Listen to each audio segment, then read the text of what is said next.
So to get started, we're going to start with setting our project. So we're going to go to File, Set Project, locate your scene or your file, and I'm going to double click until I see the name of my project, which is Simon, and from there you'll see a bunch of folders underneath there along with the workspace. This is the location which you want to set your project. So we'll choose Set, and then because I have nothing on my scene, I'm going to go to File, Save Scene As, and it should automatically default to the scenes folder within the project. If for some reason it doesn't, take pause, make sure you come to the lower side, choose Set Project, and then make sure you set it to the Simon folder or the name of your actual project, and then reattempt to save it to the location. Again, it should default to the scenes folder automatically. So we're going to call this Simon Part 1. No periods in the name, leave that for the extensions. And then to move forward, we're going to add ourselves some image planes. And again, because I've already set my project and I put the image planes in the source images folder, I simply need to go into the four-way view because I need access to both the front orthographic and side orthographic views to create the image planes. So we'll go to View, go down to Image Plane, choose Import Image. For this one, we'll choose the front. From the side view, we'll go to View, Image Plane, choose Import Image, and we'll choose the side view. And again, these have to be done from the two orthographic windows, so that way they properly align within those camera views. Now we're going to adjust them in terms of their placement. You can use your Move tool to do this, or you can select on the object and adjust it. I'm going to be exact with mine, so I'm going to set my side one to -12 on the X and choose the front one and choose -12 on the Z. And then with both of these selected, so I'll click Shift. Both of them are selected. You can't see that the front one is selected because it has a white wireframe. We're simply going to adjust these and move them up so that way the feet are at the middle of the plane, which is right there in the center. So the feet are right at the base of the actual plane itself. The next thing we're going to do is with both of these image planes still selected, we're going to come over to the channel box. The channel box is the narrower panel on the right hand side, and choose this blue sphere. The blue sphere basically says assign to a new layer whatever it is that you currently have selected. So since both of these were already selected, I will rename this and call this image planes. Oops, spelled it wrong.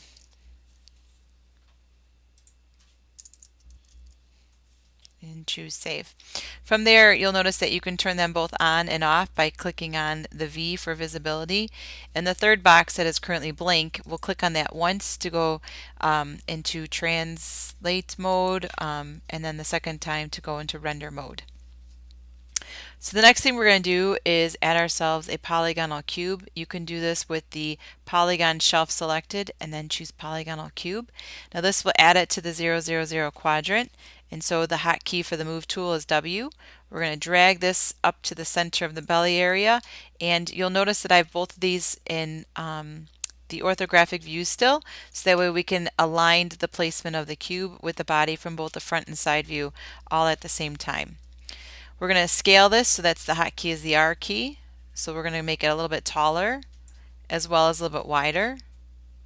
Okay, and you'll see that it's not going to be in perfect alignment. Obviously the bean shape of his body will need some adjustments along the way, so we can make those adjustments accordingly.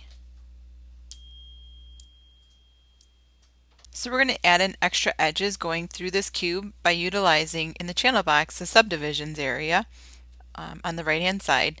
So we're going to modify the subdivisions width to 2.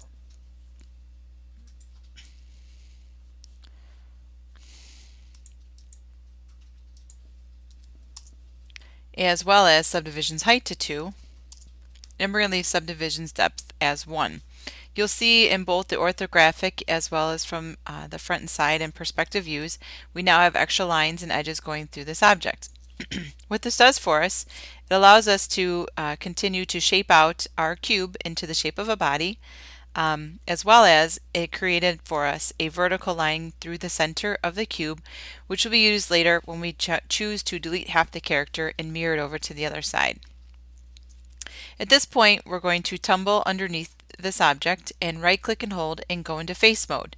We're going to click shift click on both of the bottom faces. You'll notice that none of the other faces are selected, just those two, and we're going to continue to extrude these down. So the extrude tool can be found by using this icon right here. And dragging it down, we want to just drag it down to where the pants split. And you'll see that both from the front as well as from the side views, some adjustments need to take place. So I'm going to narrow this in, utilizing the X on the scale.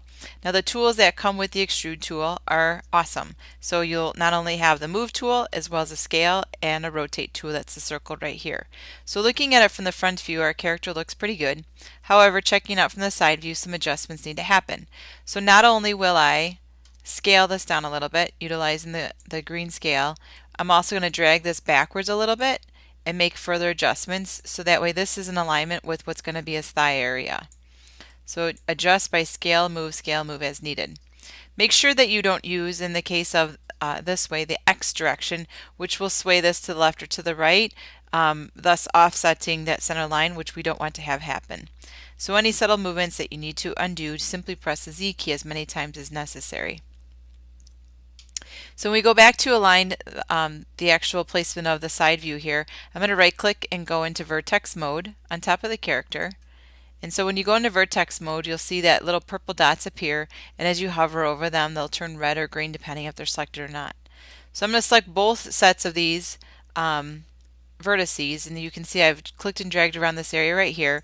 So what we see from the side view is that 4 vertices have been selected, but in reality when you swipe you select vertices behind it, and so you'll see that all of these vertices have been selected for you. In doing so, we're going to use the scale tool, that's the R key, and make these a little bit wider,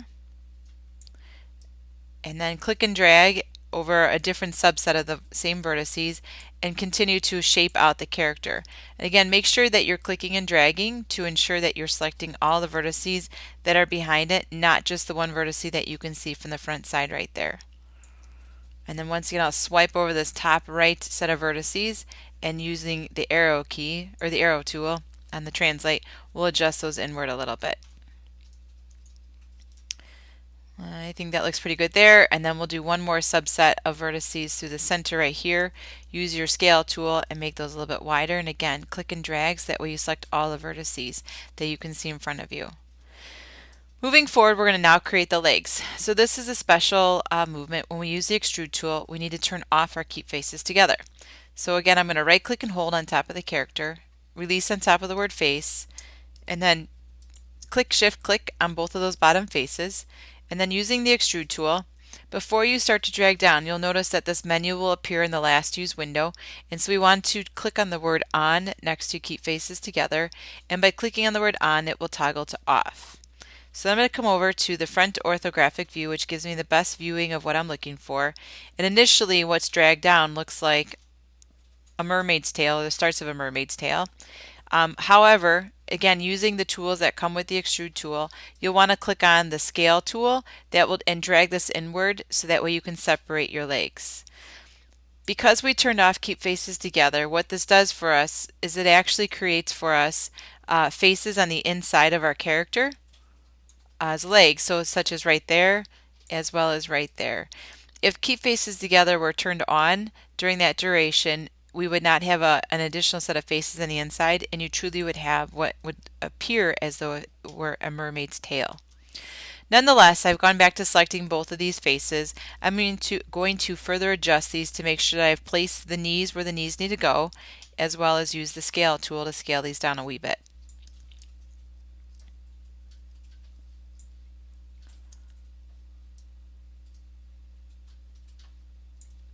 Alright, now looking at this from the front view, you can see that I'm slightly off on the center area, so I am actually going to select one of the faces on the bottom side, and because we've not moved past the knee area right here, this is going to adjust all of the connecting edges and faces to that one knee. And so I'll do the same thing for the other side. I'll select it up in the perspective window, but yet I'll make my adjustments over in the front orthographic window. Keeping these legs separated is an important detail. As you'll notice at the bottom, his feet come rather close to one another, and we're actually going to try to model this without the feet too close to one another, which will help us later on when we go to set up our bones and joints and bind them to the skin. Nonetheless, to continue modeling out the legs, I'm going to select both of those faces on the underside. So click Shift click. Your Q key is how you get out of your move scale and rotate tool and just takes you back to the selection arrow. So both of those are selected, and again nothing has been selected on the back side.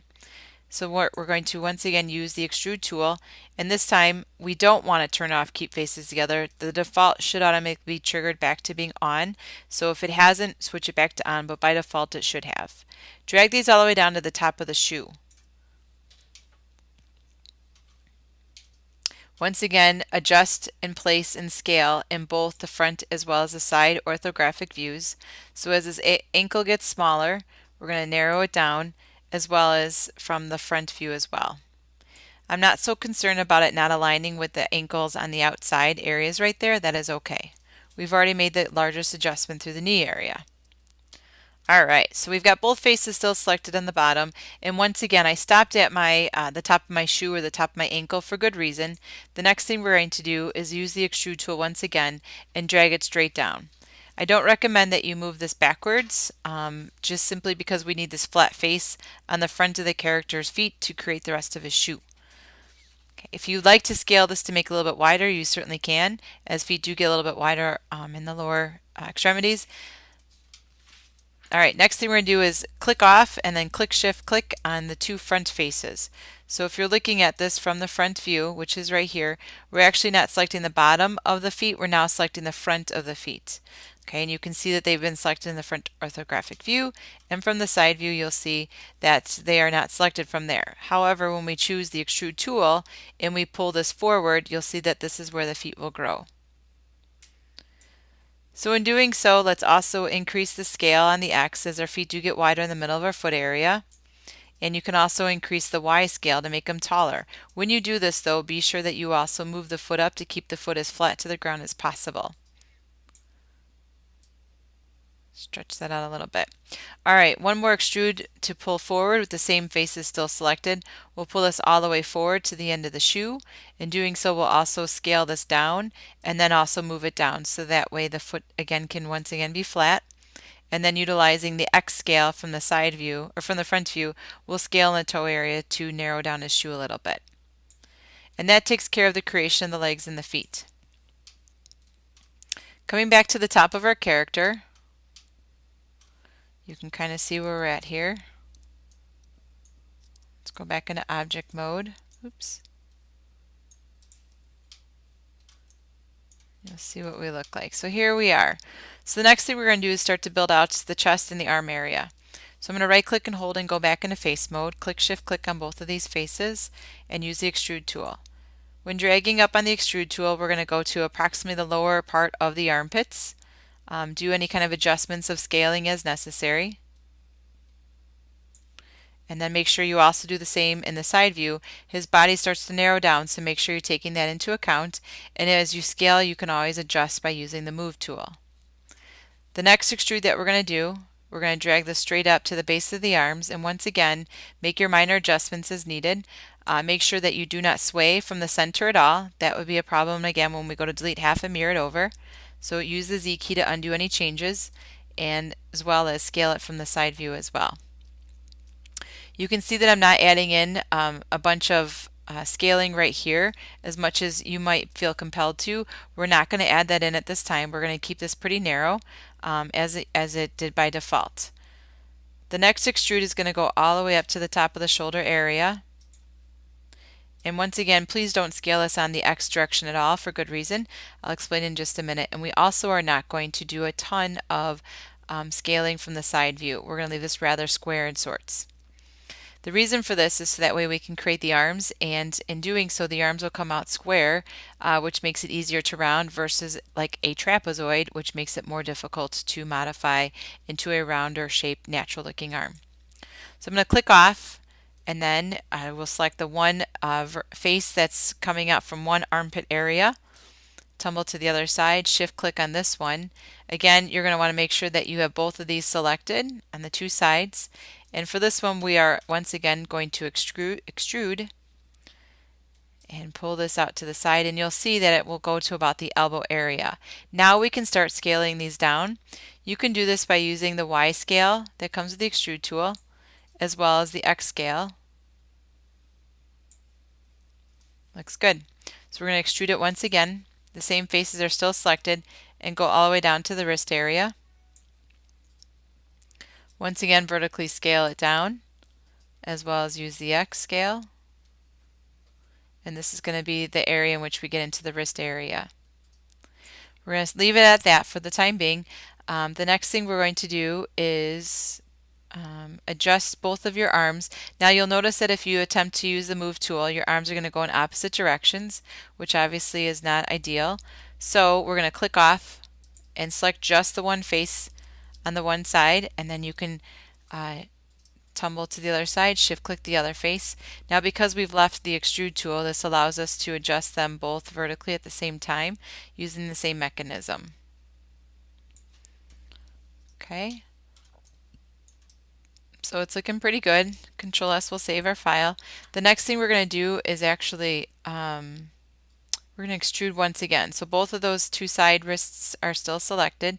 Use the extrude tool. We're going to go to the end of the thumb area. You can kind of see how I'm going to focus in on this side in particular. So go to the end of the thumb area, and we can also scale this down a little bit. Oops, I lost it.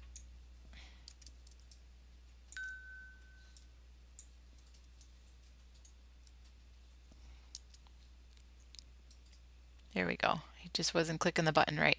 All right, so we've got the button selected right there to scale it down. And we're going to leave it at that. So this basically has given us a face right here to then create the thumb in just a moment. So the next thing we're going to do is, in order for us to create the fingers, we actually have to have an extra edge going through the center of the character. And so we're going to do that at this time. So using what's called the Insert Edge Loop tool, so change your drop-down list if it's not already set to modeling in the upper left corner, set that to modeling. Change your tools, or go to your tools and choose the mesh tools and go to Insert Edge Loop. Insert Edge Loop works perpendicular to the line that you select. So in this case, if I select this, we'll call it vertical line, it's going to give me a horizontal line. If I selected a horizontal line, it will give me a vertical line. The other thing I could say about the Insert Edge Loop tool is that you want to click and hold, and when you're doing this, you want to make sure that you're happy with the placement of it before you release your mouse.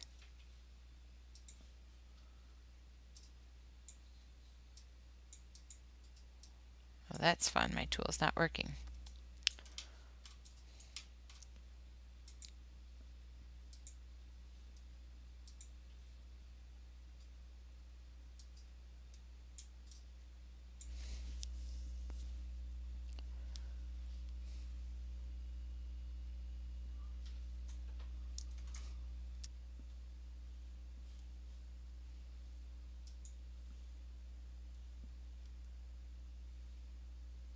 So the next thing we're going to do is insert an edge loop going through the opposite direction line in which you click.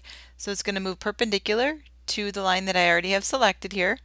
So be sure that you are happy with the placement before you release, and it's going to be approximately centered through the center area there, as well as a line that goes vertically through the side oblique to the belly button, and then the opposite oblique to the belly button. And these edge loops will go all the way around your character. So they go all the way around the front, the back, the side, the bottom of his feet, the whole bit. This allows us then to further create out the fingers as well as the neck area and whatnot. So the next step we're going to do is make sure you press the Q key to turn off the Insert Edge Loop tool.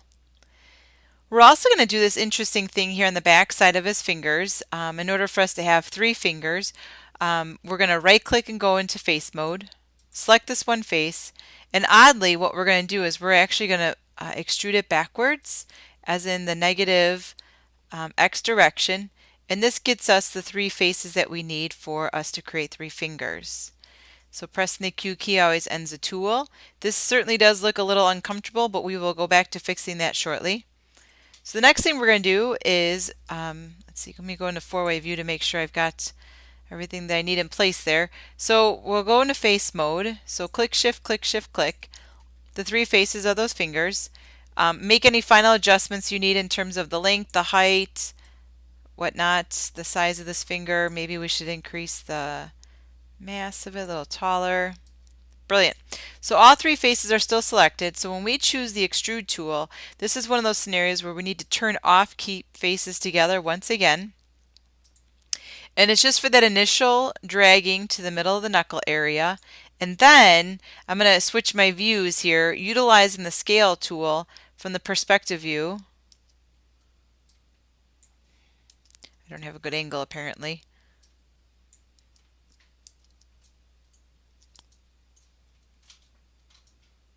I'm struggling with my mouse today. So we're going to select that. Interesting. There we go, better angle there. We're going to select the X scale tool and drag it inward towards the center of the extrude tool. And this again is going to create a separate fingers. You can kind of see that's happening from this view over here. Likewise, we also want to make sure that these fingers are a little less tall. So utilizing the scale tool, we're going to drag this down a little bit, or up I should say. And you'll see the adjustments that are being made. And then I'll also increase the height of the placement of these and pull them out to about the middle knuckle area, maybe a little beefier. All right, we'll do a next extrude. We'll pull this out to the tip of the finger area right here and scale these up a little bit and make them a little less thick. All right. So as strange as the fingers look, this actually gets us set up to have nice fingers in place, and then we can go back and create the thumb. So the thumb, we're also going to select this one face right here on the side, and with that one we're going to extrude it, pulling it out. So this is the thumb coming out. And while we do the thumb pulling out portion, we're also going to scale it down so you can kind of see the shape of it, as well as the X direction to make it much smaller. And if you look at your own hand or your own palm, you'll kind of see what we're trying to create right here. And we'll pull this forward a little bit. That perspective window just does not want to work with me. So we'll pull this forward a little bit, scale it down, and continue with the extruding a little bit here and a little bit there.